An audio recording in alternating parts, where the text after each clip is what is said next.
let's move on here. We have another player who isn't afraid to say what's on his mind, and Richard Sherman, who sounded off on the No Fun League. The league isn't fun anymore. You know, every other league, you know, you see the players have a good time.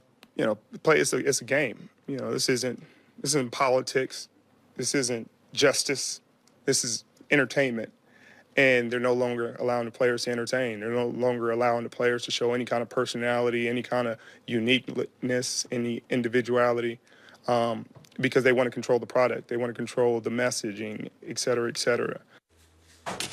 All right, Sherman saying the NFL ratings are down because the league is not fun anymore.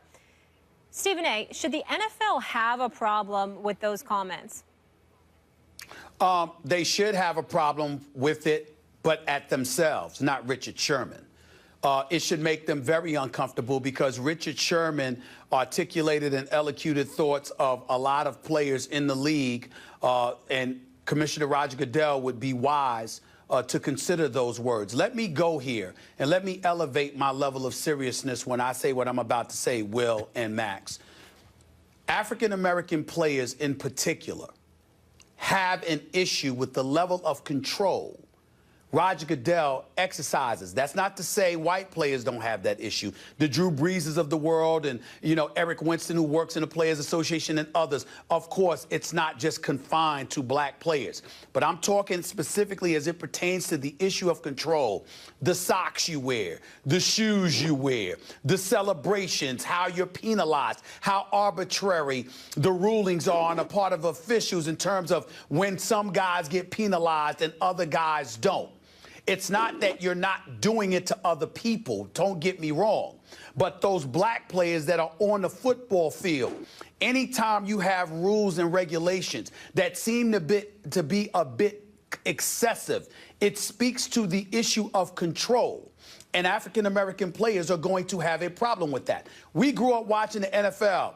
Billy White Shoes Johnson preceded primetime Deion Sanders. And there were plenty of players in between who celebrated and what have you. It contributed to elevating the popularity of the sport.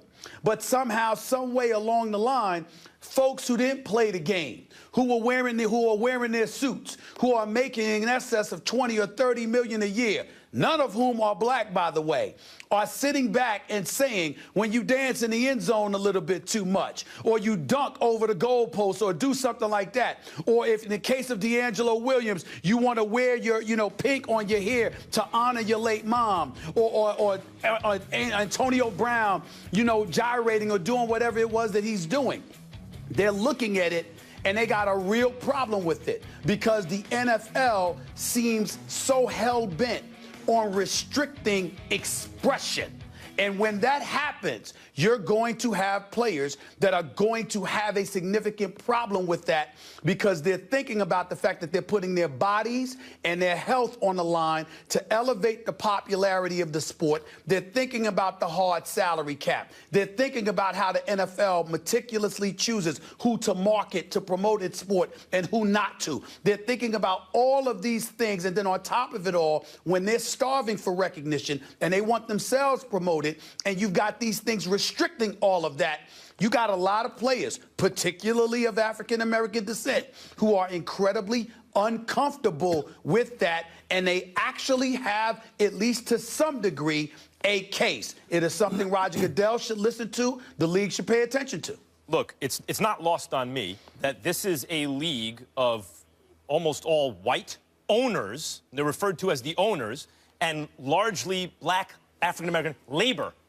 And the white owners insist on a code of behavior, at least on the field, that hews closely to a kind of puritanical ethic. Now, the Puritans founded this country. That's in a lot of the kind of DNA of America. And there are a lot of great things about the Puritans. I mentioned the work ethic and modesty and all those things. But that can cross the line and become prudishness. And it also, when those sensibilities, when that culture crowds out or doesn't leave room for cultures from the margins that are trying to gain access, not just gain access, but influence, and have had an influence on the mainstream, you get pushback. I think a lot of that goes on in baseball with celebrations, but that's not a predominantly African-American league. The NBA is, and I think is a little less puritanical about the way they insist on behavior, at least on the field of play.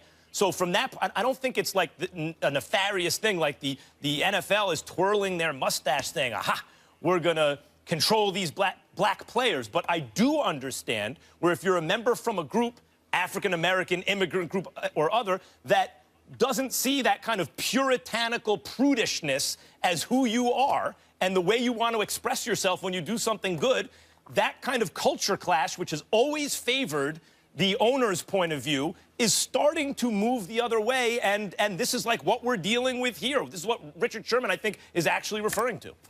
Yeah, okay. I think we don't have a ton of disagreement on this. First of all, the NFL's motivations. The NFL's not out to get back black players. The NFL's not out to control black players. The unsportsmanlike conduct or the excessive celebration penalties, let's be clear, 90% of wide receivers and running backs and defensive backs are black. So the guys that end up in the end zone the vast majority of the time celebrating are black players. Now, is there, as you've said, Max, and I think you said the exact same thing, Stephen A., some sort of cultural definition of what is excessive and a divide between white owners and white Roger Goodell and white referees and black players? Probably. Yes, there's probably some different definitions of excessive, and that needs to be thought out. Secondarily, though, is the NFL the no-fun league because of this? The answer to that, and Richard Sherman, is no, largely no. That's low down the list. I agree that with Richard Sherman that the NFL has become, I don't know, it's become so heavy and burdened, and it feels so serious, and it's because of many reasons. I don't endorse all these. I'm analyzing it. It's because of the infusion of politics. Yes, it has something to do with the protest. It has to do with political issues of any stripe divisively making their way into what is an escape entertainment. It has to do with the saturation of the product. Too many games, too many low quality of games. And I think, and this ties into now Richard Sherman and you, Stephen A., over-legislating. Just too many penalties altogether. The refs appear to be too much a part of the game, from the big to the little, from holding and pass interference to celebration. These are the problems the NFL has, but Richard Sherman's excuse or explanation is low down the list. Well, Will, let me respond to what you said. First of all, before I retort, I want to say that I appreciate your response. I take no offense to what you said about the owners and what their agendas are not, or whatever the case may be. I disagree with you, but you have a right to your opinion. I take no offense. I found nothing offensive about it remotely. But it's important that you understand something that you said. You said the owners are not out to get black players and stuff like that. I certainly wasn't implying that. What I'm saying is, by virtue of what Max articulated, the fact that in 2016, where you have plenty of black folks out there with money, that little old, that good old boys club that owns NFL teams, there is not a black owner amongst them at all. And so even though that may not, quote unquote, be their intent to restrict, to hold back from an expression perspective or anything else, the actions of African-American players, the fact that you have no representation, no diverse representation amongst the ownership, and these players who are being curtailed, who are being stymied in terms of their expressions, primarily happen to be black. Yeah, the rules apply to everybody, but from a cultural standpoint, they know what they're doing because a lot of those white players act the way that the owners act because there's a cultural identification that they share with one another, whereas black players do not. They're different. They're different people. They come from different cultural backgrounds. Right. They think differently. They feel differently. They express themselves differently, but they're beholden to rules and regulations from individuals that have no relation to them whatsoever, but profit off of them. Well, and that is where you have a problem. Well, I don't think we disagree. I don't know where we disagree. Actually, when the NFL instituted excessive celebration penalties in 1984, that, like pass interference, is inherently subjective. It's always, what is the line? What is too far? And yes, I agree with you. Once you ask that kind of subjective question, you're going to get culture divides. Yeah, you're going to get people who have disagreements on what excessive is. And I agree, that's a problem. The NFL's not going to fix this, by the way, of creating more rules, like you can't go over 7 seconds, you can't get in 5 players at the same time. You can't do X, Y, Z. More rules aren't going to solve this. I got you. Fewer. The NFL's Go ahead, Byzantine rules. It's not as accessible as basketball, for example, which is why basketball is the fastest-growing sport globally. It's just easier to understand, more accessible than the NFL. There are too many rules. All that's true. But I think the reason that these issues come up in the NFL, you say burdened, Will, by social issues, is because it's this monolith. It is achieved recently, and maybe that's being challenged by the NBA. We'll see what happens with baseball after this Cubs World Series and the infusion of home runs in the game again. But it becomes this place where we play out, because of its near monopolistic position in the kind of psyche of the sports fan, where we play out social dramas and we litigate publicly social issues, because it is the most powerful entity in entertainment in this country, period.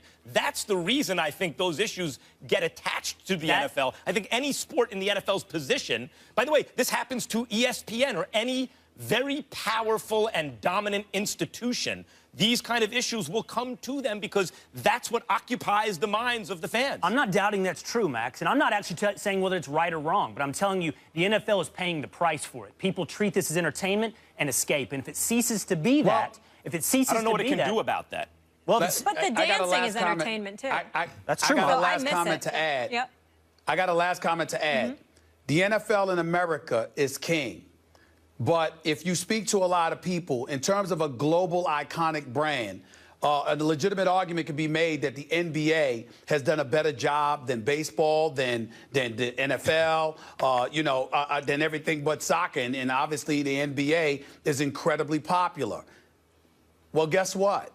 It also happens to be more diverse, not just in terms of the body of players, but their willingness to market those players. It's not an accident that Max Kellerman pointed out the other day, the average age of baseball's audience is 53. The average age of the NFL's audience is 47. The average age of the NBA's audience is 37. And obviously that younger demographic is what all the sports league covets. So the NBA is incredibly successful. And maybe, just maybe, the fact that they have an owner in Michael Jordan who is black, who is a majority owner, who is not the first, the second, because Bob Johnson was the first, and he was with the Charlotte Bobcats before Michael Jordan took over and changed their name to the Hornets. The bottom line is you got 2 African Americans that were the first to be majority owners for major sports in this nation, and they both are affiliated with the National Basketball Association, not the National Football League, not Major League Baseball, and it is a sport that unapologetically markets individual players who happen to be black. Maybe the NFL needs to back up and take some examples from the NBA and listen to Richard Sherman along the way and chill the hell out. One final point. My rebuttal to that would be this. The NBA better adopt the philosophy, but for the grace of God go I. Because if you think the NBA is void of these issues, domestic violence or political disagreements, you are kidding yourself. No, we're talking about policing the league. Labor has been greatly empowered in the NBA. The reason you don't hear about it as versus much, the Max, NFL. is because everybody comes at the king. Everybody makes their that was my point. points on the king. That was my point. And the king is the NFL. That was my point. But to Stephen A's point, labor has been empowered by the former commissioner and especially by the current commissioner, I think, to affect change in ways maybe they don't feel empowered in. I got you. I'm with you on the celebrations, though. I'm with you on that. That was a great conversation. You'll be back with us later. Another important conversation we need to have regarding Annie and Eli Apple. But meanwhile, coming up next,